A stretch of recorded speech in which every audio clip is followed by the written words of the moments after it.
This is Fearless Leadership with Brendan Keegan, a production of Forbes Books, conversations with leaders who provide valuable, candid insights from their journeys and share their secrets to what made them successful and fearless.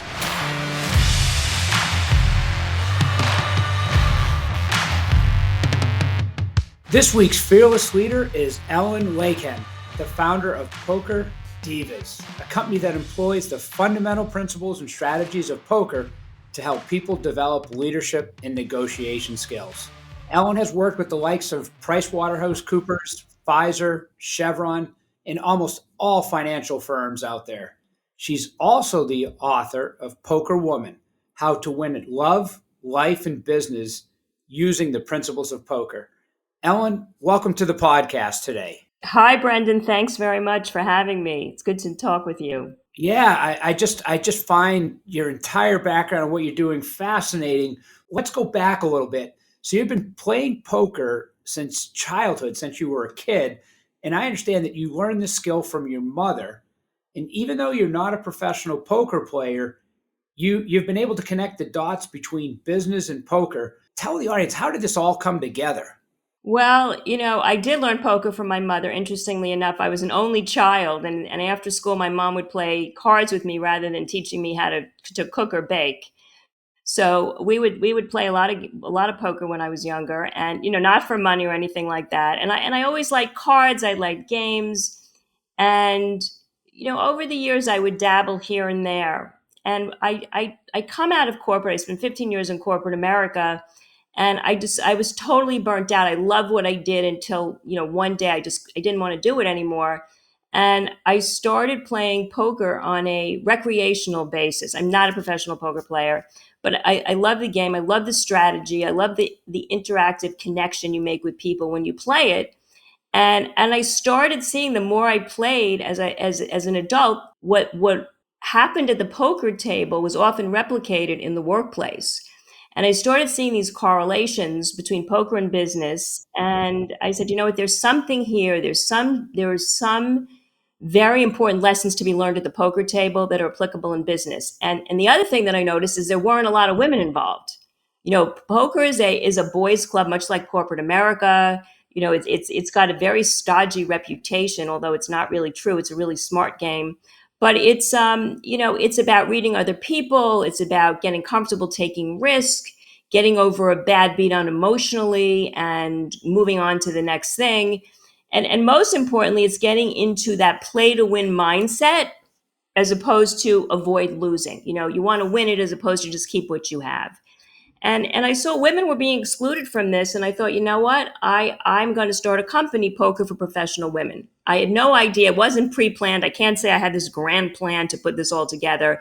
So it just organically happened over time. And I created PokerDivas 15 years ago, really as a side hustle, and is now involved into a full-time business. So you hit a few things I want to touch on there. So you were a high-powered marketing executive for Fortune 500 companies, and you left the corporate world to teach women. So the second thing, women, the power of poker.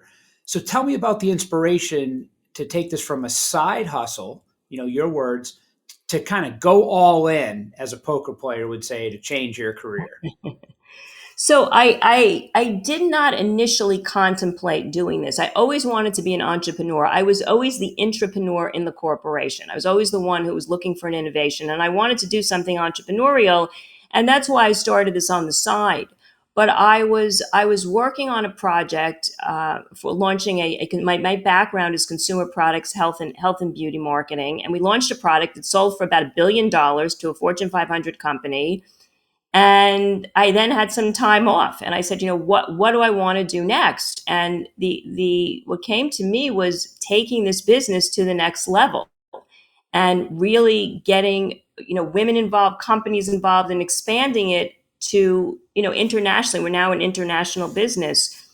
And it's not, I don't look at this as teaching poker to women, because the game is important, but what's more important is the lessons from the game. I'm not here to get people into the World Series of Poker. If that happens, that's fabulous. But the objective is really to teach women how to use those skills that men have known all along. and because they play the game, and to use those skills to help them be better leaders, better communicators, better negotiators. So let's talk about the women's angle a little bit more.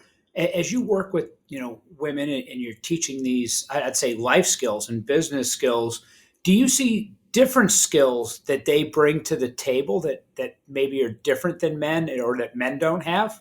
That's a really interesting question, Brendan. And yes, there are definitely differences in gender at the poker table. And of course, there are exceptions to the rule, but typically women are very good observing different personalities and understanding people. And they have a lot of patience. Poker is a game about patience. 80% of the time, you're going to get dealt really bad cards and have to fold. So you're going to have to be patient, wait for the right time to bluff, or for the right time to go, very aggressively on a hand. So I think women are good at those intuitive skills and patience. Men typically are more comfortable taking risk. I may get crucified for taking that, but I'm telling you, after seeing tens of thousands of people come through our events, this is what we see. And they are more aggressive and possess more of a bravado that they are going to take it all. They're getting into that I'm going to win it all mentality. So the interesting thing though is you need all four of those criteria to be good in poker, and you need all four of those criteria to be good in business. When we do co-ed events, and we do mixed events now, the business has evolved to include everybody. You see the difference. You see the difference in the way people play and how they can learn from each other, the other skills that they're not as strong in. Yeah, so it's what's the reason I was taking that angle is the company that I currently run. I just had my 5th-year anniversary here, and when I got here, we had 10 males on the leadership team, and we have 5 females and 5 males now, so it's 50-50, and that was a really concerted effort on my side to bring a more well-rounded perspective to solving business problems. So I kind of have the same feelings you do, that there's different skills people bring to the table. I even see it, across different ages. I've got leaders in their 30s and leaders in their 60s, and how they approach the same problem or same challenge or same opportunity is very different. So I absolutely concur with your thousands of observations at the poker table, which I don't have any at the poker table, of how men and women just generally, again, stereotypical. So it's and that's okay, because that's what you see. So when I think of Poker Divas teaching people to become, in my words, a word I use a lot is more fearless and more decisive. And I talk about fearlessness all the time, and its importance at overcoming challenges or taking advantage of opportunities. How do you define fearlessness? Well, I think that fearlessness is doing it even if you don't know how, or if it scares you. So you could say that it's really confidence meeting courage. Getting the nerve to do it and just doing it. I like that. The confidence meets courage. We actually did a survey the other day because this whole confidence versus courage came up. Which would you rather have, confidence and courage, and what's the difference? And the distinction is one is more in your mind and one is in your actions. And I think that's an important thing for people to understand. You can think about doing it, and that's great. That's step one, but you actually have to do it. And we often don't know how to do it, so we say no. But the reality is that you don't necessarily have to know how to do something 100% to do it. And if you know how to do it, but you're a little bit nervous that you're not good enough at it, you have to just step in. And there is a study that was I'm sure you're familiar with, Brendan, that says that when looking for a job, this is an example of being fearless in a work situation. When looking for a job, that men will apply to a job if they have 30 to 40% of the credentials, and women won't apply unless they have about 90, because they're typically afraid they're not going to be good at it, or they're going to be seen as not as strong as they need to be. And the reality is you're not always going to be in the strongest position, and you just have to go. And sometimes you're going to make it, and sometimes you're not. But if you don't, I think it's worse doing nothing than doing the wrong thing sometimes.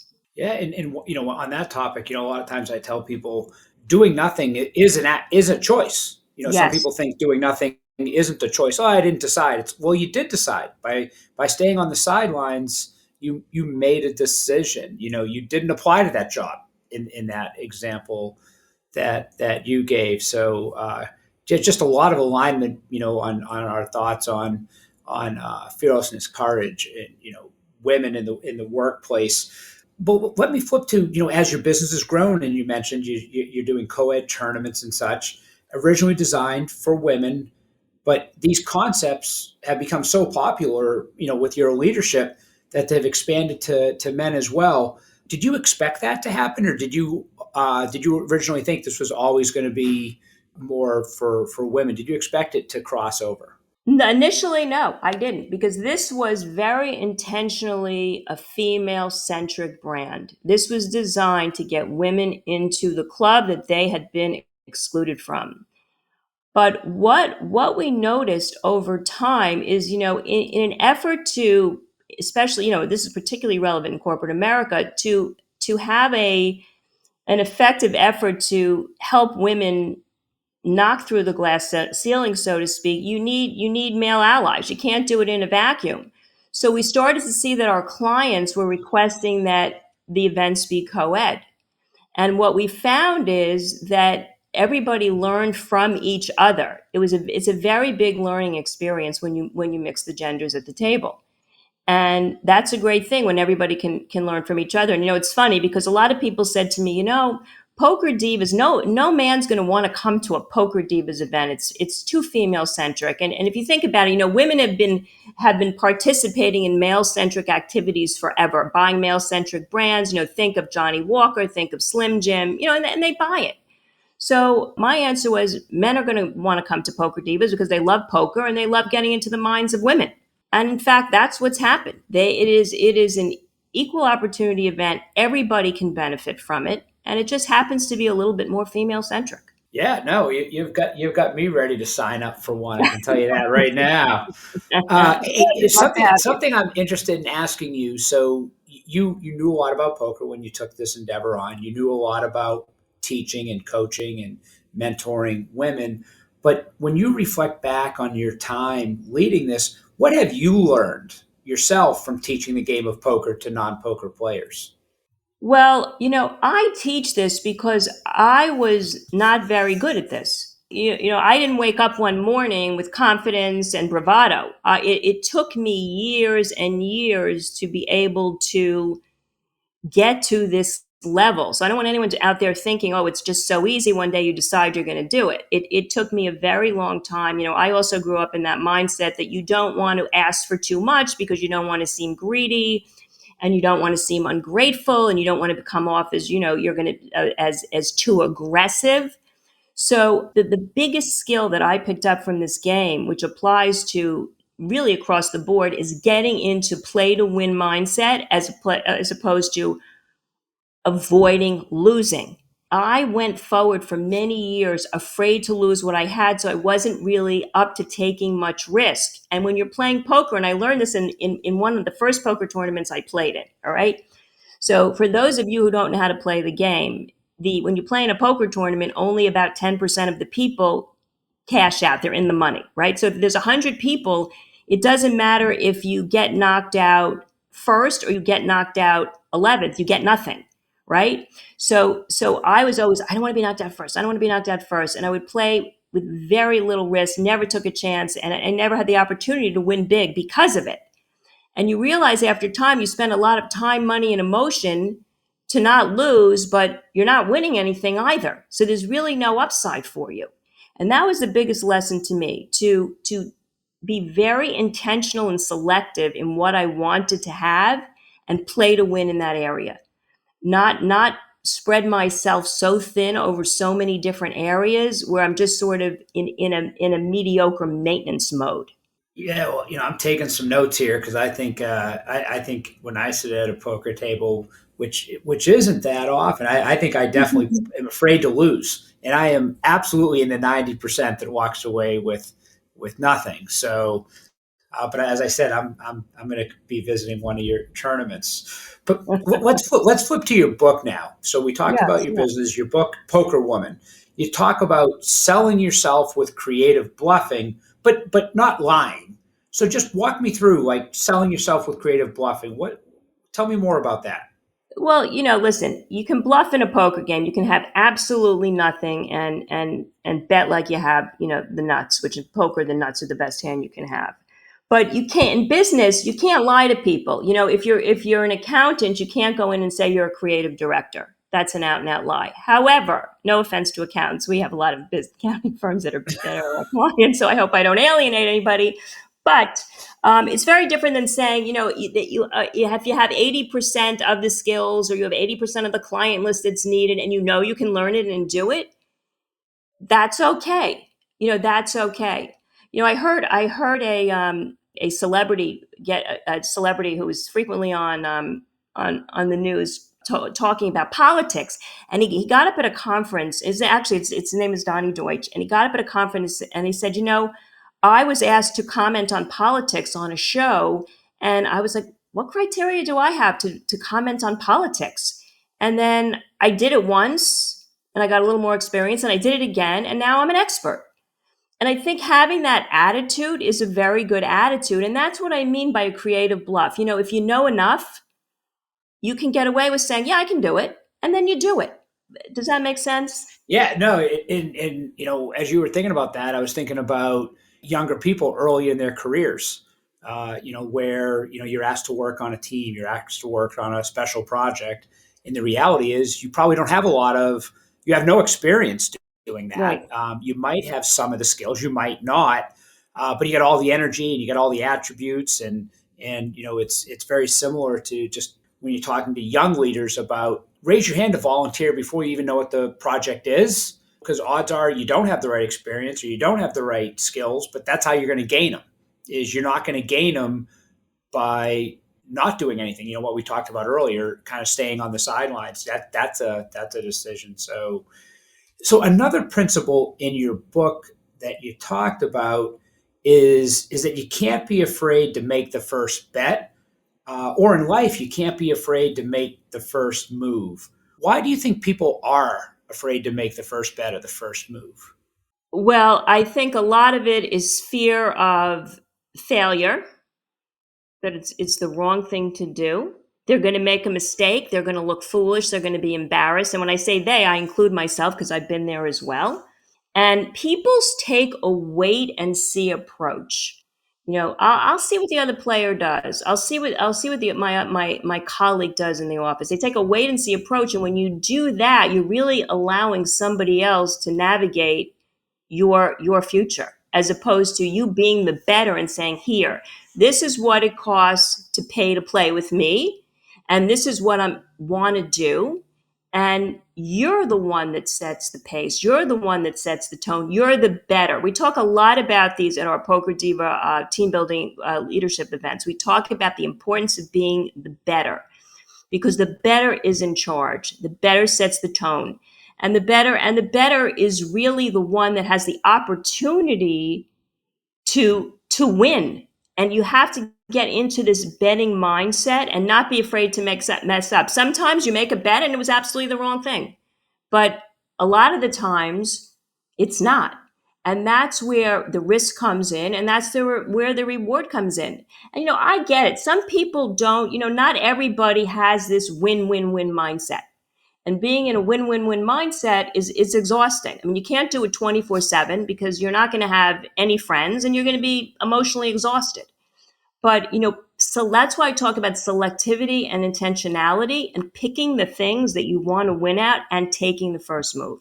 Because often if you wait, it never comes. Yeah, no, there's lots of people out there that kind of waited for their turn, and unbeknownst to them, their turn came. Their turn Yes. passed them, and they just maybe. I remember at my college graduation, we had Peter Uberoth come. He had just been Time Man of the Year, and he said, in life, you have two choices: spectate or participate.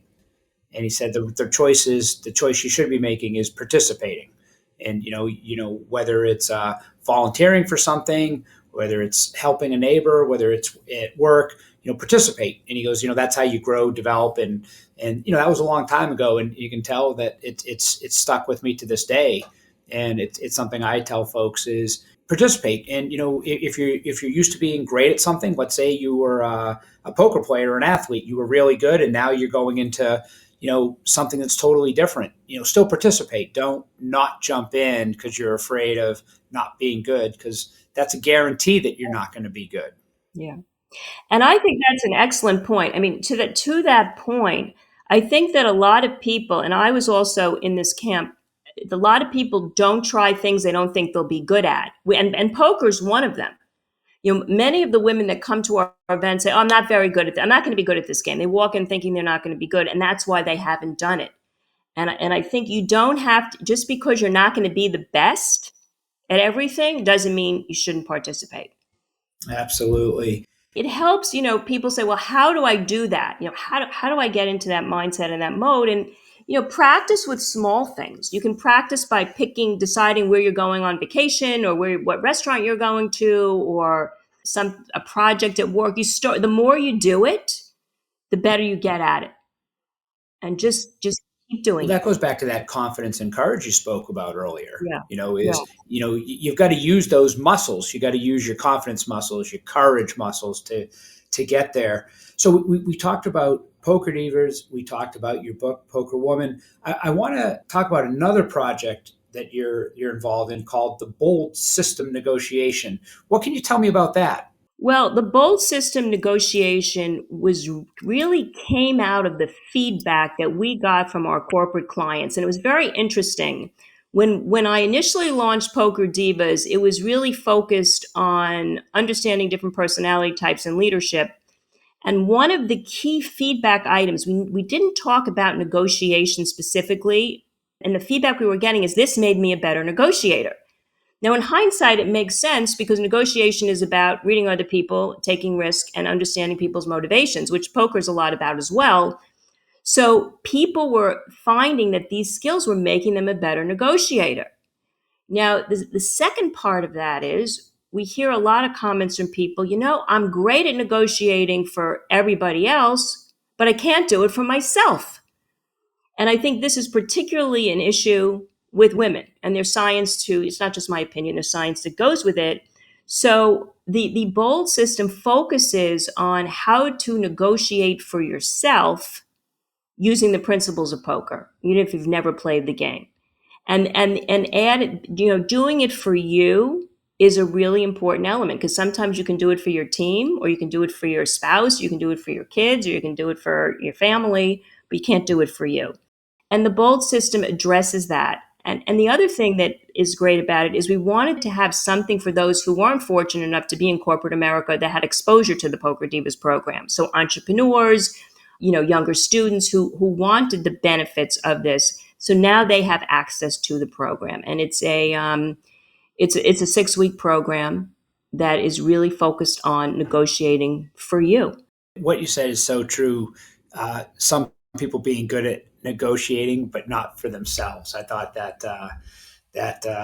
that's telling. So I got one last question for you. I'm going to kind of take a turn on this one, a right-hand turn, because we've talked about kind of your professional life. We've talked about your business life. But I also know that you keep yourself really busy, and you're on the board of the Good Dog Foundation that trains people and their dogs to help their physical and mental benefit. And I have 2 dogs. One of them's coming up on 10. I'm already planning its 10th birthday, so I'm a big dog guy. So how did you get involved in that, and what does it mean to you? Oh, I too, I'm an animal lover, particularly a dog lover. I'm on my second rescue. She too just turned 10. And I really wanted to get involved in a nonprofit. I like to give back. And I belong to this organization called Chief, which is a senior women's networking group. And they had an event one evening where they had speakers from many nonprofits talk. And when this group got up from the Good Dog Foundation, it was all about, using animals to help humans in need. it was just such a perfect intersection for me between dogs and science, because my background, even though I'm my background comes from the pharmaceutical and beauty industry, so I'm very interested in science, and just being able to combine the two was such a great fit for me. And the Good Dog Foundation is just an amazing organization, works with hospitals and schools, also corporations, to just they train people to and their therapy dogs, and they go into these organizations, and people, like, what it's like if you're a dog lover, Brandon. It's like automatically like a light goes off, and they change, and they just feel good, they feel better, and it's an amazing thing to watch. Yeah, I go back to 2020, like during COVID. I came in Yeah. every day. We had a part of our company that came in every day just because their jobs had to be in the office. And I actually brought one of my two dogs with me. I have two pugs. I Yeah. brought my older pug, Cricket, because she's a little bit better behaved. And I would tell you, 6 months later, she wasn't my dog. She was like the company's emotional support pet. Yeah. 'Cause I walked around every day, and the office was pretty sparse. It's an office that has 400 people in it. Now it's got 30, 40, 50 on any given day, and I'd kind of walk around with Cricket and would pass out snacks. And I had people that would barely wave to me and say hi. All of a sudden, they're on the ground, feeding treats to the dog, and I actually sat like, wow, Cricket's serving a little purpose during this challenging COVID time. So, but I love hearing your passion around that. So, pharmaceuticals, poker, negotiation, dogs. And I didn't ask you what kind. Your dog's going to be 10. What kind of rescue dog is it? She looks like a poodle Maltese, but we did a DNA test and they said she was a poodle Chihuahua, but I do not give that test much credibility because she looks nothing like a Chihuahua, but she does provide unconditional love like all the dogs do.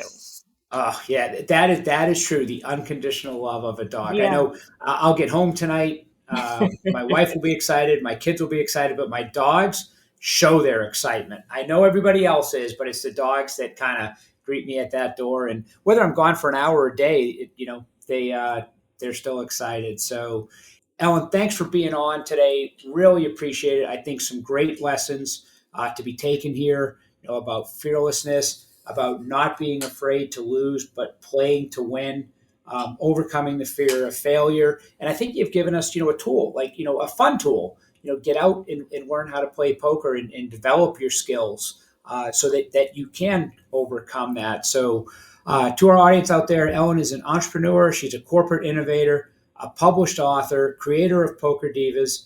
She's the creator of the Bold System Negotiation. Her mission is to show how the strategies of poker can be applied to winning in business and in life. Thank you, Ellen.